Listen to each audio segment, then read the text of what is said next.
A win is a win is a win, and the Indiana Fever without Caitlin Clark go up against the Las Vegas Aces and last year's MVP, A'ja Wilson, and walk away with a W, 80-70. Sophie Cunningham has been hot to trot.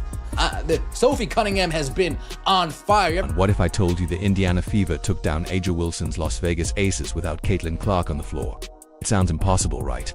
But what happened inside Gainbridge Fieldhouse that night will rewrite how you see this entire team. Clark, sidelined with an injury, could only watch and shout at the refs in frustration, but her teammates erupted. Kelsey Mitchell dropped a clutch 21 when it mattered most. And Sophie Cunningham, oh, she didn't just light up the scoreboard, she became the scoreboard. This wasn't a win. This was a thunderclap heard across the WNBA. But how did the Fever pull off such a dominant upset? And what exactly did Sophie do that made her the league's newest inferno? Comment Red Hot Sophie if you're ready to feel the flames. Let's dive in. Back in the W side. Oh, that was a gut check win right there. Oh, nothing to chat. Yes, it's Asha Howard! Fever, That was a fun one. My gosh, and these jerseys are sweaty. Now picture this, your team's coming off 2 straight beatdowns from the Liberty. Your superstar is wearing street clothes, nursing a groin injury, nowhere near getting ready. That's where the Indiana Fever stood. On July 24th, walking into their home court with their heads full of doubt and their hearts weighed down. The atmosphere, tense, silent. Everyone in the building wanted to know just one thing. Who are the Fever without Caitlin Clark? Obviously, there's no timeline for Caitlin, but what has she been able to do this last week? Is it mostly just rehab recovery, or has she been able to do any kinds of practice? Yeah, no, I mean, we haven't really practiced since the couple days before All-Star break. So mostly rehab, shooting, and she's been with our athletic training team, and we've been preparing everybody else. Paper, 12 wins and 12 losses didn't look bad, but the story underneath, brutal critics weren't just doubting their playoff hopes, they were preparing eulogies. Sports media labeled them frauds. Twitter timelines were full of told you so takes. The consensus was harsh and simple. No Clark, no chance. With each day the pressure ratcheted up, every game became a must-win. And then came the Aces 12-11, back-to-back champions, eyes locked on another title. They smelled blood. And they were hunting in Indiana. Caitlin presents a challenge in itself for any opponent, but when she doesn't play, how is your team different? I think our ball moves differently. What we run is different. She has such gravity, and her ability, not just to be the top of the scouting report, but her ability to make everybody better with the ball in her hands. So some of the things that we run are different when she's on the floor than when she's not. We run some more off-ball stuff. A lot less on-ball action. Stephanie White felt every ounce of that pressure. She knew this moment would become a defining chapter in her team's story. This game would answer a brutal question: are we contenders or just Clark-dependent pretenders? White wasn't just coaching a game. She was battling fear, doubt, and silence in the locker room. She had to dig deep to find the words that would flip the switch inside her players' hearts. Yeah, it's definitely a relief to know that there's nothing else going on, and no more damage. Now it's just being patient with the process. You can't have 5-minute lapses against great teams. They make you pay, and they bury you in those moments. I think we've seen throughout the course of the season, where we've been really good for long stretches, and where we've weathered the ups and downs of a game, and we've got to be able to do that from a neutral mindset. We can't get into the playing conservative. Aces didn't just arrive confident, they strutted into that gym like it was already over. You could see it in their swagger. A'ja Wilson and her Team USA crew probably had this one circled from the moment Clark was ruled out. This wasn't just another game for them. This was personal. This was a chance to prove that the Fever were nothing without their rookie phenom. Wilson, still quietly simmering with envy from the last 2 seasons, was ready to steal the spotlight back. This was their time to flex their rings and shut the noise down. But then everything flipped. The disrespect, it lit a fire. The doubt, it fueled rebellion. And what happened next shocked everyone watching, because sometimes it takes being doubted to discover just how dangerous you really are. Let's go!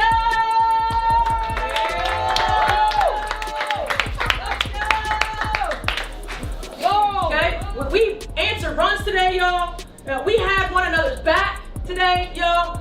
In the moments where it seemed like they could have made a little bit of a comeback, we stopped that.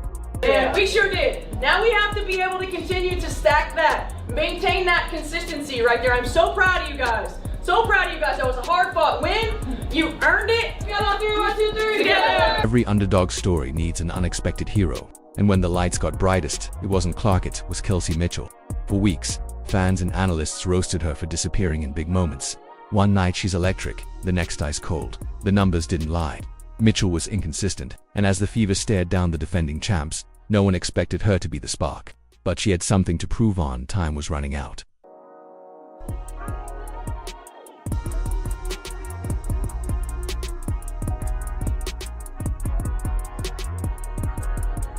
It looked like the haters were right. Mitchell missed her early shots, couldn't find her rhythm.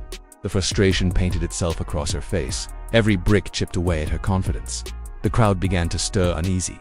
Without Clark, the offense looked lost, broken. Mitchell could feel the weight of it all pressing down. 4 of 19 through 3 quarters. Those are the kinds of numbers that get players benched. But Coach White, she had a different vision. Hand off Cunningham. Cunningham too strong. Mitchell able to save the day.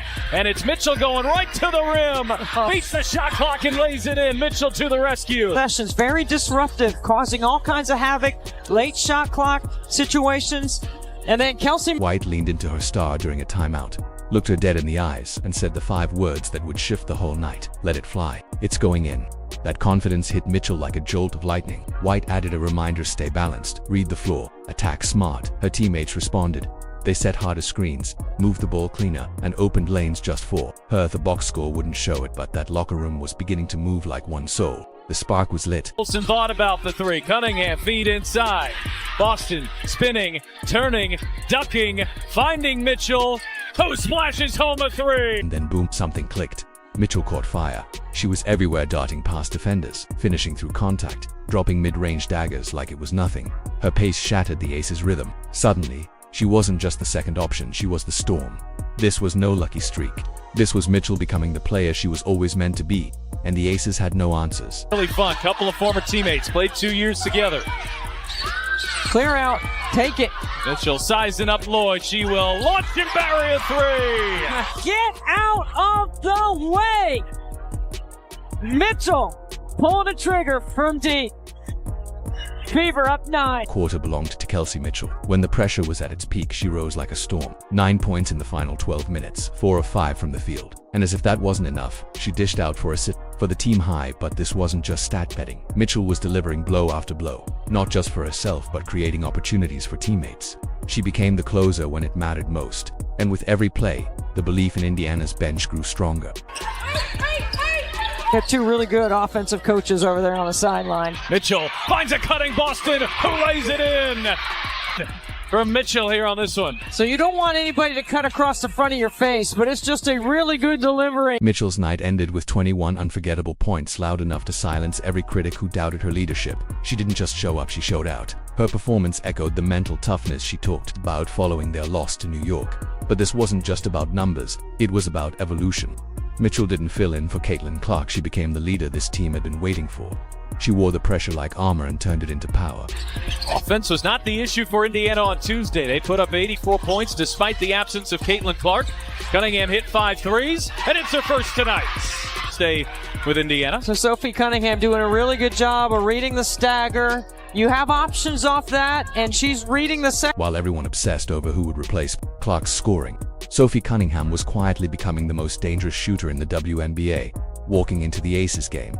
She was riding a white-hot streak, 6 straight games in double figures. The stats didn't lie anymore. She was averaging 13.7 points, 4.7 rebounds, and knocking down 3 triples per game.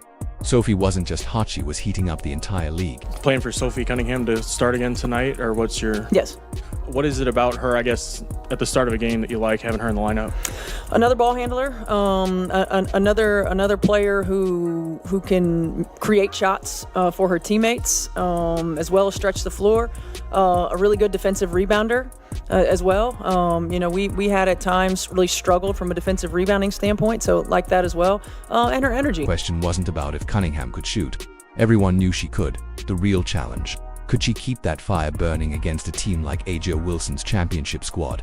Now, she wasn't sneaking up on anyone. Teams were crafting entire defensive schemes just to cool her down. But her numbers refused to dip. She shot a blazing 58.1% from deep over 6 games, the hottest shooter in the WNBA in July. And these weren't garbage time threes. These were dagger after dagger in the clutch. This run continues, but Cunningham able to put an end to it. Against Las Vegas. Under the brightest lights, Cunningham delivered 3 of 4 from downtown. Each of her 15 points was a thunderbolt perfectly timed to crush every spark of an Aces comeback.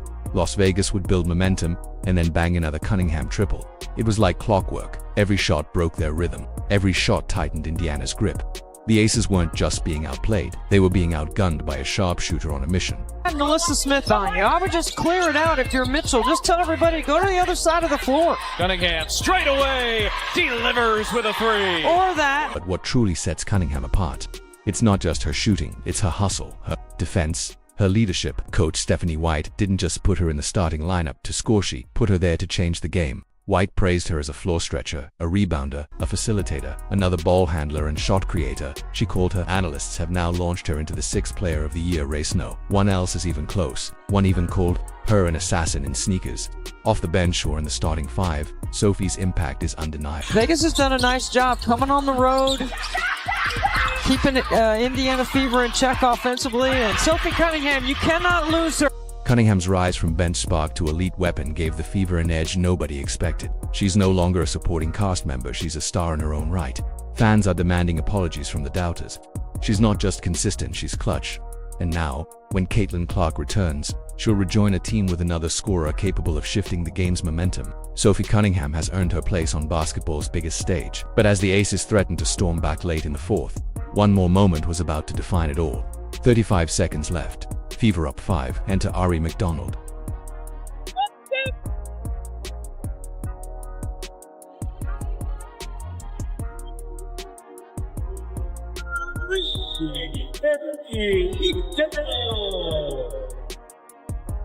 Ball found McDonald at the top of the arc. Aja Wilson's defense was swarming. This was their final shot to steal it all back. The pressure, insane miss, and the champs get life. Make it and bury them for good. No hesitation. McDonald rose up like it was written in destiny, a fearless step-back 3. She let it fly with the confidence of a veteran sniper. The shot kissed the air swish, it was over. The Aces' hope shattered in a single motion. A dagger, a dream, a season-defining statement. Vegas got a lock in right here. One-on-one. Donald pulls up and hits a 3. But Lloyd got open on the other end. Bainbridge Fieldhouse erupted. The crowd lost their minds. McDonald, quiet all quarter, just nailed her only 4th quarter shot, and it couldn't have come at a better time. She went 3-for-3 from deep, finishing with 9 points, 4 assists and 2 steals in just 22 minutes. Talk about efficiency. But her shot wasn't alone. Natasha Howard had laid the groundwork all night. 18 points, 13 rebounds, and relentless defense. 3 steals, total control. Our defense gets our offense going, Howard said post-game, and it did. But McDonald's 3. That was the final blow. Well, first of all, I started off with our defense. Our defense get our offense going, and that's how we maintain games like that. We don't rely on our offense a lot. We rely on our defense to get our when our defense is going, our offense is going. So we limited the Vegas to 1 shot, and that's how we got open shots for the shooters inside the paint and everything. Even Caitlin Clark couldn't sit still. She leapt from the bench, groin injury forgotten in a rush of adrenaline. Clark shouted, jumped, celebrated with raw emotion as her teammates closed the door without her. McDonald's dagger didn't just seal the win, it secured the season series tiebreaker against the Aces. The Fever are out 2-1 against Las Vegas, and that tiebreaker could decide playoff positioning. This wasn't a routine win, it was a declaration. Indiana is built for deep runs with or without Caitlin Clark. Mitchell's leadership, Cunningham's emergence, and their ironclad defense have created something that transcends one player. At 13-12, they now sit 6th in the standings with fire in their eyes and a warning to the league. We're just getting started.